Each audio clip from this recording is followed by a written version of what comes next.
লাংহিন সমষ্টিৰ চেলাউৰৰ ২ নং দীঘলী মাজগাঁও তিৱা সমাজৰ ১৮ সংখ্যক লাংখন উৎসৱ উদযাপন কাৰ্বি আংলং জিলাৰ লাংহিন পৰিষদীয় সমষ্টিৰ অন্তৰ্গত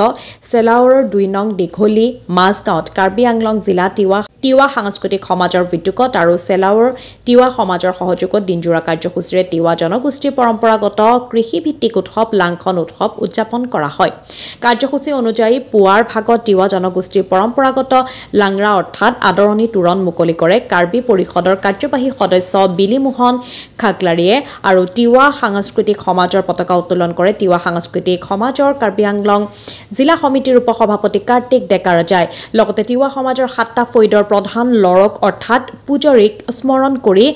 ধৰ্মীয় ৰীতি-নীতিৰে সেৱা কৰাৰ উপৰিও গণশিল্পী জুবিন গাৰ্গলৈ শ্ৰদ্ধাঞ্জলি জ্ঞাপন কৰে আনহাতে লাংখন উৎসৱৰ লগত সংগতি ৰাখি বিয়লি এখন মুকলি সভাৰো আয়োজন কৰা হয় উক্ত সভাত মুখ্য অতিথি হিচাপে উপস্থিত থাকে ক্ৰমে কাৰ্বি আংলং সাহিত্য শাসিত পৰিষদৰ অধ্যক্ষ ৰাজু টিছু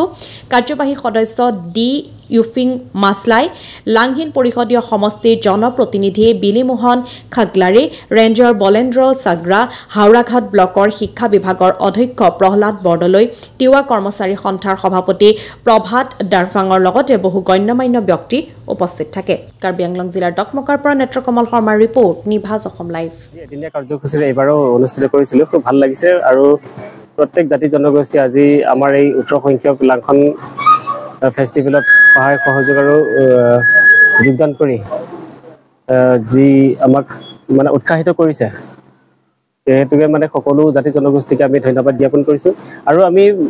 ইতিমধ্যে আপোনালোকে গম পাইছে যে এইবাৰ লগত ৩বাৰ অনুষ্ঠিত কৰা হৈছিল আৰু ৰাতিপুৱা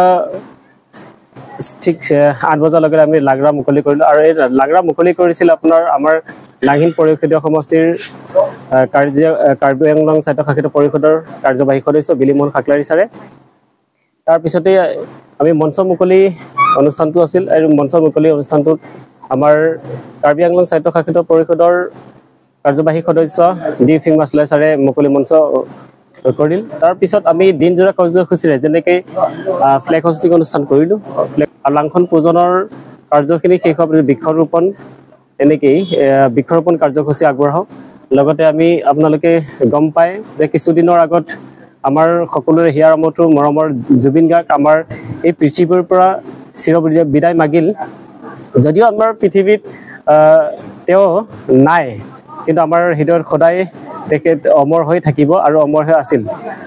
গতিকে তেখেতক আমি অলপ শ্ৰদ্ধাঞ্জলি আগবঢ়ালোঁ তেনেকেই আহি আমাৰ এইখিনি কাৰ্য শেষ হোৱাৰ পিছতে আমি আমাৰ মাজত উপস্থিত হ'লে আমি সন্মানীয় অতিথিসকল থাকিল ডিফুৰ বিধানসভাৰ সমষ্টিৰ MLA সন্মানীয় বিদ্যা সিং ইংলেং ডাঙৰীয়া লগতে উপস্থিত থাকিল ৰাজু টিছু চেয়াৰমেন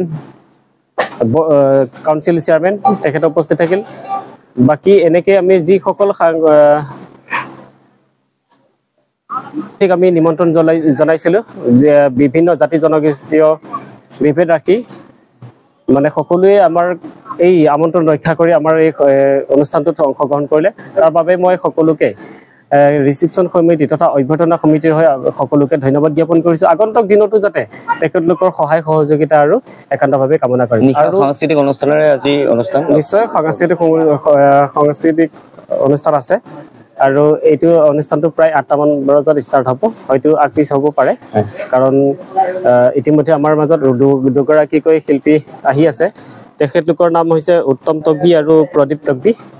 সুদূৰ ডিফুৰ পৰা আহি আছে লগতে থাকিব আমাৰ লোকেলিটি যিসকল শিল্পী স্থানীয় শিল্পী তেখেতলোকেও গীত পৰিৱেশন কৰিব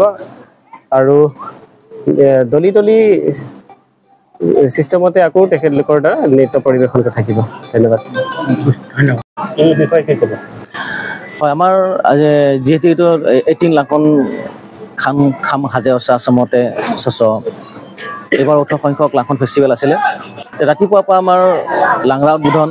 পূজা পাৰ্বণ ফ্লেগ হোষ্টিং আৰু বৃক্ষৰোপণ আৰু জুবিন গাৰ্গক আমি স্মৃতি তৰ্পণ কৰি আদি কৰি আমি কাৰ্যসূচী দিনজোৰা কাৰ্যসূচী হিচাপে আমাৰ আজি দিনজোৰা কাৰ্যসূচী চলিলে সন্ধিয়া আমাৰ সাংস্কৃতিক সন্ধিয়া আছে বিভিন্ন জনগোষ্ঠীয় কলা সংস্কৃতিৰে আৰু স্থানীয় শিল্পীসকলৰ গীতানুষ্ঠানে আমি গোটেই ৰাতিটো সাংস্কৃতিক সন্ধিয়া শুভাৰম্ভ কৰা হ'ব। লগতে এই যিহেতুকে লাংখন ফেষ্টিভেলটো আমাৰ এতিয়া 3 বছৰ হ'ল। এই আজি 26 তাৰিখে আমাৰ ইয়াত আজি আৰু 28 তাৰিখে আপোনাৰ ৰংখাং ৰিজনেল ভিত্তিত ৰিজনেলত কৰা হ'ব আৰু 29, 30, 31 উলুকুঞ্চিত চেণ্ট্ৰেলি এখন তাতে 3 দিনীয়া কাৰ্যসূচী তাতে পতা হ'ব, আয়োজন কৰা হৈছে। তো আজি আমাৰ যি এই লাংখন ফেষ্টিভেলত আজি দিনজোৰা কাৰ্যসূচীত বিভিন্ন ধৰণৰ জাতি জনগোষ্ঠীয় কলা সংস্কৃতি কালচাৰসমূহ আমি দলসকলে ইয়াতে প্ৰদৰ্শন কৰিছে। কাৰ্বি ককাই ভাইসকলে ইয়াত নৃত্য প্ৰদৰ্শন কৰিছে, বড়ো জনগোষ্ঠী ককাই ভাইসকলে প্ৰদৰ্শন কৰিছে আৰু তিৱা জনগোষ্ঠী আমাৰ বিভিন্ন ধৰণৰ নৃত্য আছে। বিভিন্ন ধৰণৰ নৃত্যৰ লগতে কলা সংস্কৃতি আমি আজি এই দিনজোৰা কাৰ্যসূচীটো আমি অন্ত পৰিছে। ইয়াৰ এতিয়া লগে সন্ধিয়া 6টা বজাৰ পাছতে আমি সাংস্কৃতিক সন্ধিয়া উদ্বোধন কৰা হ'ব। সাংস্কৃতিক সন্ধিয়া আমাৰ বিভিন্ন ধৰণৰ জনগোষ্ঠী কালচাৰেল ছ'চাইটি সাংস্কৃতিক দলসমূহৰ নৃত্য প্ৰদৰ্শন আৰু স্থানীয় শিল্পী আৰু ডিফুৰ ইতিমধ্যে আমাৰ নিমন্ত্ৰণীয় শিল্পীসকল আহি আছে আৰু বকলিয়াৰ পৰা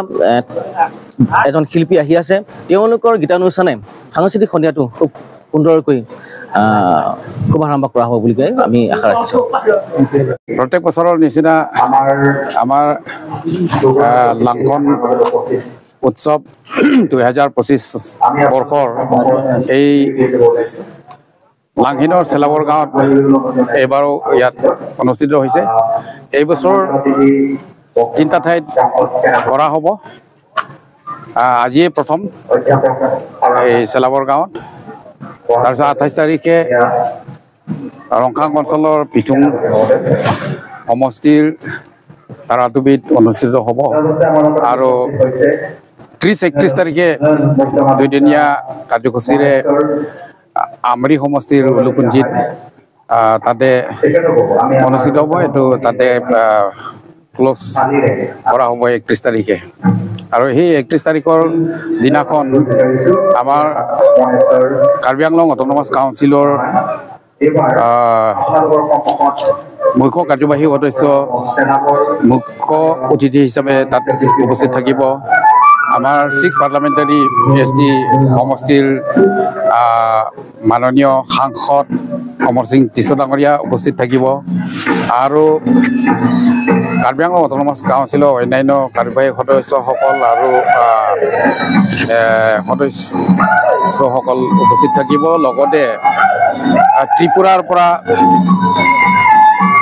কেইজনমান MLA থাকিব আৰু Tripura tribal areas autonomous district কাউন্সিলৰ পৰা কাৰ্যবাহী সদস্য কেইজনমান উপস্থিত থাকিব। লগতে মেঘালয়ৰ পৰা MLA সকল কেইজনমান থাকিব তাতে। আৰু আটাইতকৈ গুৰুত্বপূৰ্ণ এটা কথাটো হৈছে কি, সেইদিনাখন আমাৰ প্ৰথমবাৰৰ বাবে যে তিৱা ভাষা যে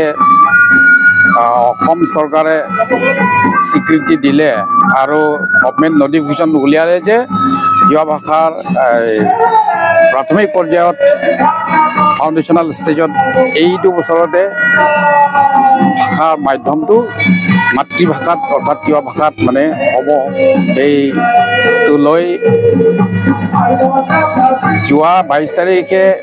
মৰিগাঁও জিলাৰ লাবৰঘাট গাঁৱত অসমৰ মাননীয় শিক্ষামন্ত্ৰী ডক্টৰ ৰণোজ পেগুৰ দ্বাৰা এইটো চেৰিমনিয়েল ইন'গ্ৰেশ্যন হৈছে। কিন্তু কাৰ্বি আংলং যিহেতু শিডিউল এৰিয়া অট'নমাছ কাউন্সিল আছে আৰু শিক্ষা বিভাগটো কাউন্সিলৰ মানে এটা ট্ৰান্সফাৰ ছাবজেক্ট যিহেতু, গতিকে ইয়াত আৰু সেই 31 তাৰিখে এই আমাৰ যিটো লাংখন উৎসৱ যে হ'ব তাৰ কাষতে এই উলুকুঞ্চি LP স্কুলতে আমাৰ মাননীয় CM ডক্টৰ তুলিৰাম মহাং ডাঙৰীয়াই এইটো চেৰিমনিয়েল ইন'গ্ৰেশ্যনটো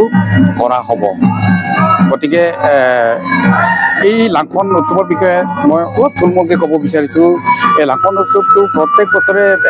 অনুষ্ঠিত পৰম্পৰাগতভাৱে পূৰ্বপুৰুষৰ দিনৰ পৰা এইটো চলি অহা আছে, কিন্তু গাঁৱে গাঁৱে হৈ থাকে কাৰণে বহুতে এইটো গম নাপায়। আৰু আমি যাতে বাহিৰত প্ৰচাৰ হয় আৰু আজি উঠি অহা প্ৰজন্মসকলেও এই বিষয়ে অলপ শিকে বা জানে। আমি মুকলি মঞ্চলৈকে উলিয়াই লৈ আনিছোঁ। এই বছৰ আমাৰ 18 বছৰ কমপ্লিট হৈছে। এইবাৰ 18তম মানে আমাৰ এই উদযাপনৰ বৰ্ষটো হৈছে। গতিকে লাংখন উৎসৱটো এই উদ্দেশ্যৰে কৰা হয় যে মানে এতিয়া আমাৰ খেতি বালিবিলাক শস্যবিলাক চপাবলৈ ওচৰ চাপিছে সময়। খেতি পথাৰে হওক বা আমাৰ ঝুম খেতিয়ে হওক, ধান খেতিৰ লগতে বিভিন্ন শস্যবিলাক ইয়াত এটা চপাব। সেই সময়ৰ তাৰ আগে আগে যাতে বেয়া বস্তুবিলাক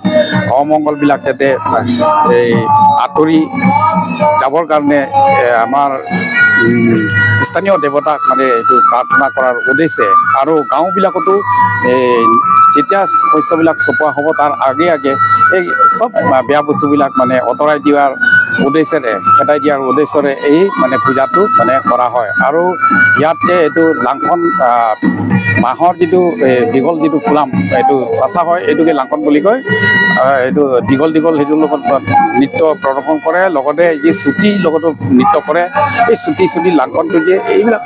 আচলতে যোনদিনাখন পূজা হ'ব ৰাতি কিন্তু সেইটো চাচা হয়। এইটো আমাৰ খামাটি বুলি কয়, ডেকাচাং তাৰ হেৰি সন্মুখতে এইটো কৰা হয়। এইখিনি গোটেইখিনি নিয়ম নীতি কৰি শেষ হোৱাৰ লগে লগে এই চুটি লাংখনটো হাতে হাতে লৈ ঢোলৰ চেৱে চেৱে ঘৰে ঘৰে যায়, ঘৰত মানে বেৰত মানে